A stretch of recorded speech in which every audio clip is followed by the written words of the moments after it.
Hello everyone, and welcome to today's Chem lesson.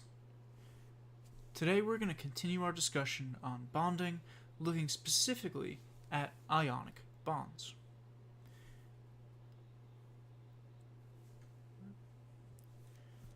When we talk about ionic bonds, we are talking about a metal bonded to another nonmetal.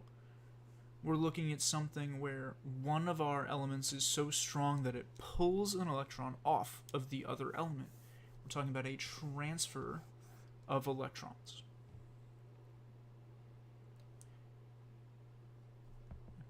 Last time we introduced the idea of electronegativity difference, and here we're looking for an electronegativity difference of 2 or more. Again, just reinforcing that idea that one of these atoms is much better at pulling on electrons than the other.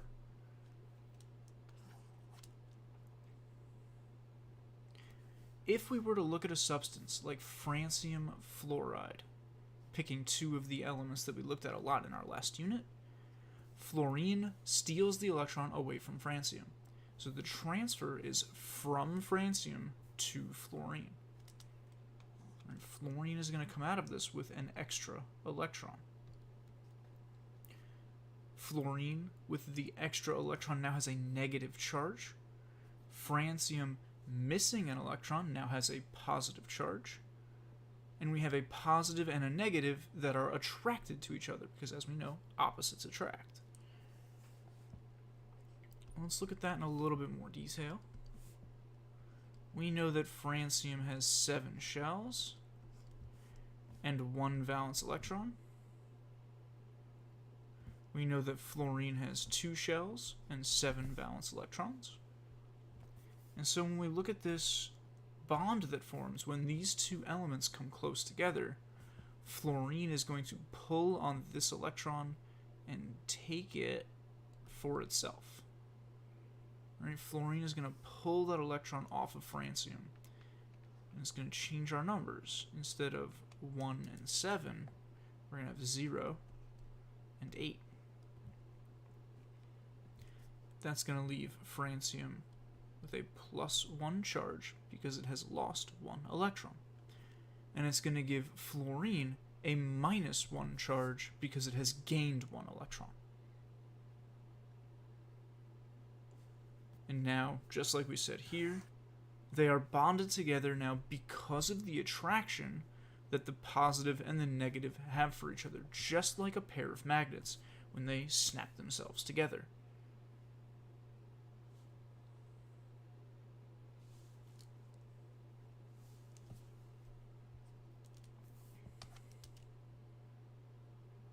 Now, with ionic bonding comes a pair of vocab words. Since we're talking about ions specifically, we are talking about anions and cations. These are just 2 new vocab words to talk about positive and negative ions. An anion is a negative ion. And when we think about the periodic trends, most of the elements on the right side of the periodic table, most of our nonmetals, are going to form anions. They're going to gain electrons instead of losing them. Cations are positive, right? A built-in little mnemonic device to remember which one's which. Most of the elements on the left side, so most of our metals, are going to form cations because they're going to lose electrons instead of gaining them.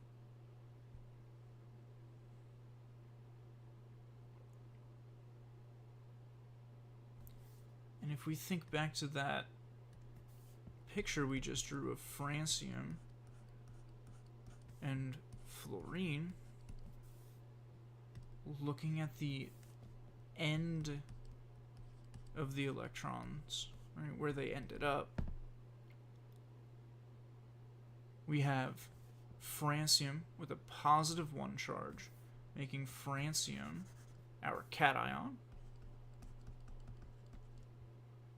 Fluorine with a -1 charge, making it our anion. And that also matches up with what we said here about metals and nonmetals, right? francium is a metal and fluorine is a nonmetal.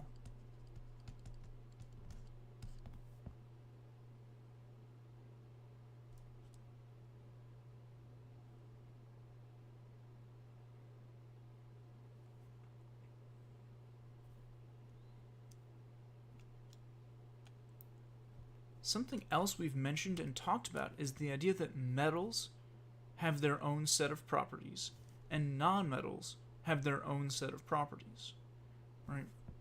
Metals are good conductors of heat and electricity. They are hard, they are ductile, they are malleable. Nonmetals, on the other hand, are not. They're soft, they're brittle, they have low melting points and low boiling points. When two things bond together, when we stop being francium and fluorine and become the compound francium fluoride, the compound, the ionic compound, gets a new set of properties. And that new set of properties is pretty similar across many different ionic compounds. The same way that we were able to generalize for metals and nonmetals, we can generalize for ionic compounds and ionic substances.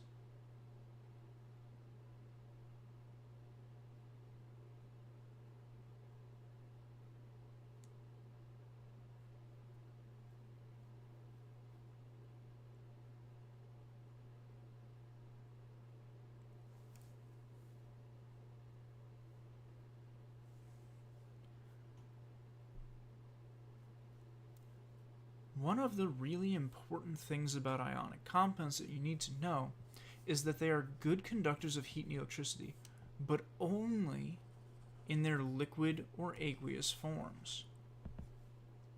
Right? Solid salt does not conduct electricity, but if you have salt water, right, if it's in the aqueous form, or if you have salt that has been melted. That was a terrible arrow. Let's try that again. And if you have salt that has been melted, those things are good conductors. And that has to do with mobile ions, which is something we'll talk about in a future video. But it is a very common thing for questions to ask you about solid ionic compounds and ask if they are good conductors. They are not. The only time ionic compounds are good conductors are if they are melted, right, in the liquid form, or mixed with water in the aqueous form.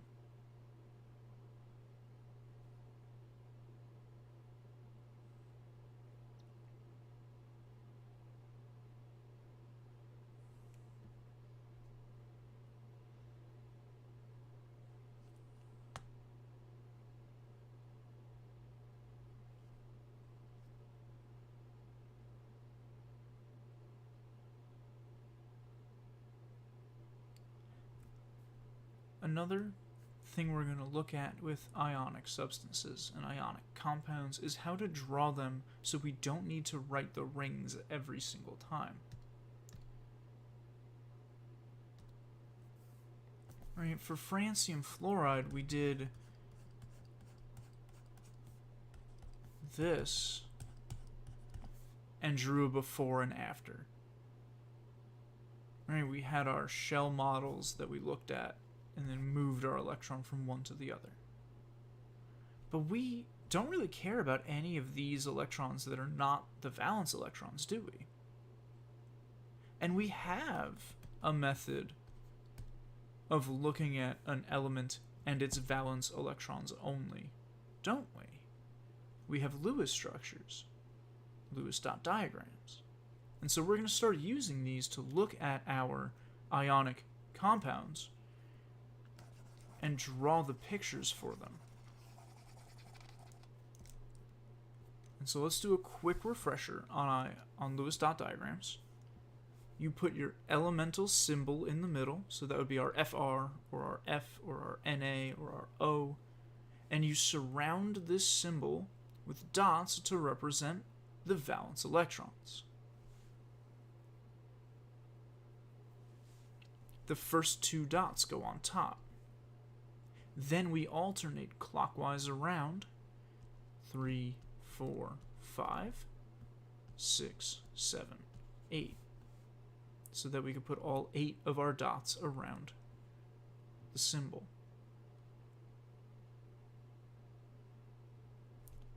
And what we're going to do, what we're going to look at here, is a before and after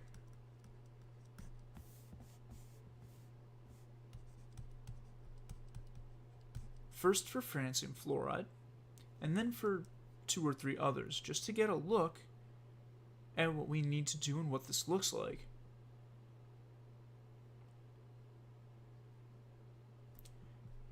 So for our before, we have francium and fluorine. If I want to draw the valence electrons out, and I have forgotten my valence electrons, I can always pull up the periodic table. Right, here we are. Look at our wonderful, beautiful periodic table. We can look, francium, bottom left over here. Let's zoom in on francium. We're looking at valence electrons, so that means we only really care about the last number. Francium has 1 valence electron. Fluorine, in the upper right-hand corner of the periodic table, has 7 valence electrons. And so that's going to determine how many dots we put around each of our elements.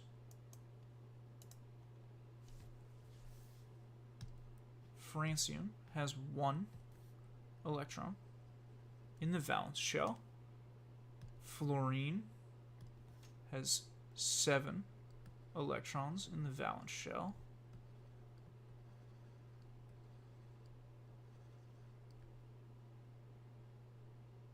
Right, that is our before.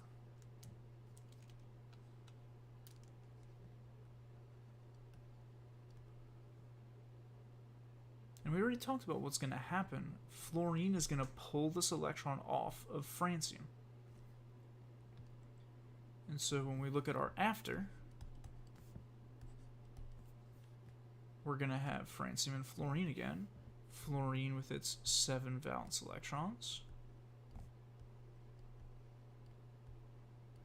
But it has also stolen the electron off of francium.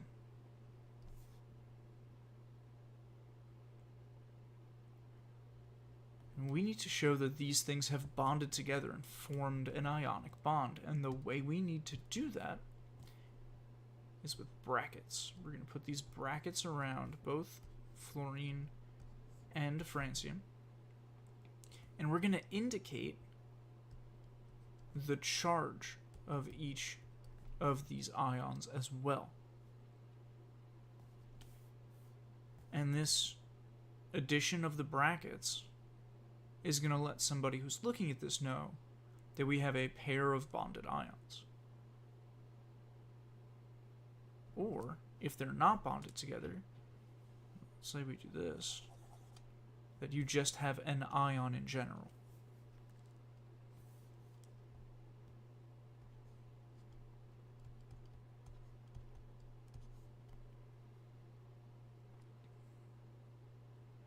Right, so, important things to do when you're drawing ionic compounds is you need to put brackets around the ions. You need to include the charge of the ions. And there's one more that we're going to have to look at another example to see. Right, so for drawing ions with a Lewis dot structure, you want those brackets, you want that charge.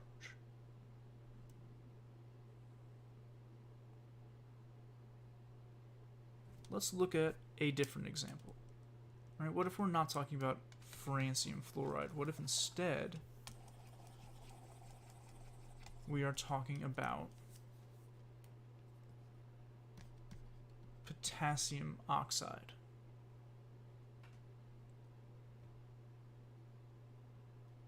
Here I've got K2O, so 2 Ks and 1 O.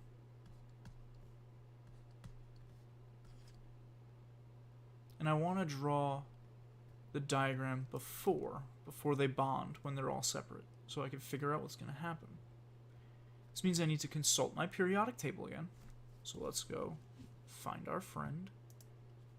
Here's a periodic table. We need K and we need O.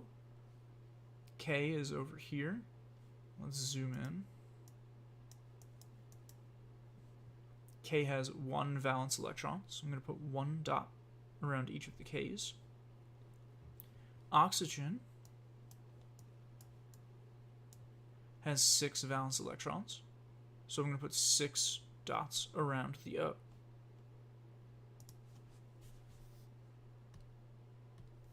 Alright, so 1 for each K, and 6 for the O.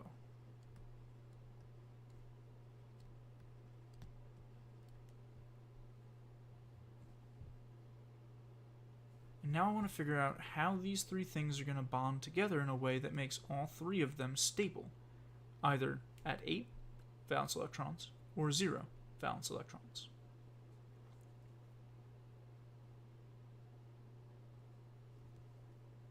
These potassiums have 1 valence electron, so their options are gain 7 or lose 1. And we have already spoken about how an element will lean towards the option that is easier, the option that has a lower value. So instead of gaining 7, these potassium atoms are going to lose 1. The oxygen with 6 can lose 6 or gain 2. So it will gain 2, which makes this triplet here a good pairing. And when I go to draw it out, I'm going to have oxygen, and I'm going to have 8 valence electrons,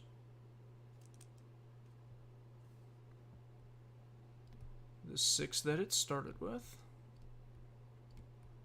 but it has also taken the 2 from the potassiums to fill in those empty spots. Because this oxygen is an ion, we need to bracket and put our charge, right? Making sure we follow those rules for writing Lewis structures of ionics. Now we need to draw the potassiums as well. And this is where the third rule comes in. We're going to put 1 potassium on either side of the oxygen. We want to try to keep positive from touching positive,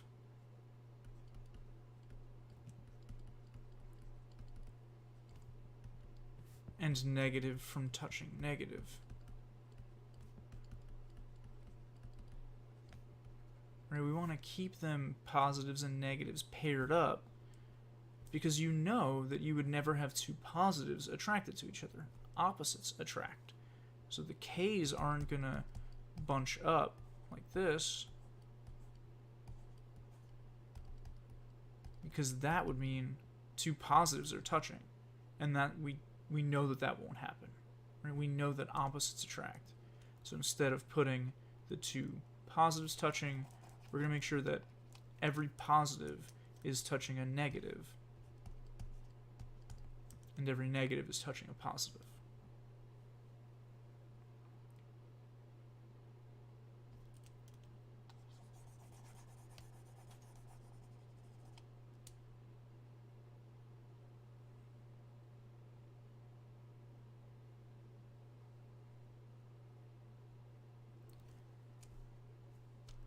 In our next video, we're going to look at how we name ionic compounds. How do I go from K2O to potassium oxide? How did I go from FRF to francium fluoride? Right? We're going to talk through the rules you need to use to name an ionic compound. But for now, I'm going to transition us over to our Google Meet for questions, comments, concerns, and attendance. And I'll see you there.